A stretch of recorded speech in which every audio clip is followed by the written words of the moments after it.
Chica, qué bestia, ¿no tienes modales? ¿A que sí?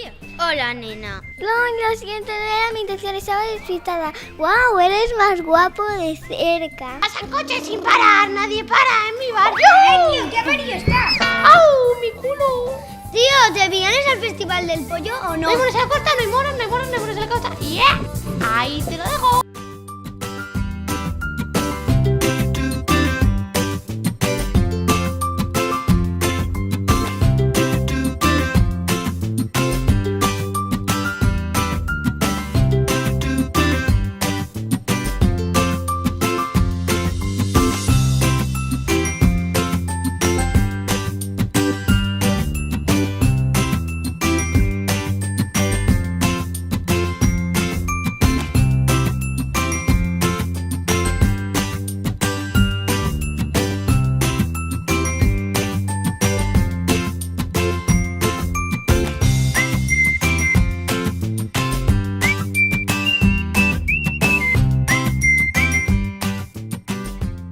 A mí me ha gustado todo, pero lo que más me ha gustado ha sido la gincana. A mí también me ha gustado todo y lo que más la gincana. También me ha gustado todo.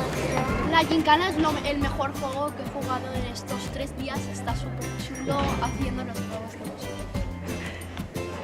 Pues lo mismo que ha dicho él, porque me ha gustado todo.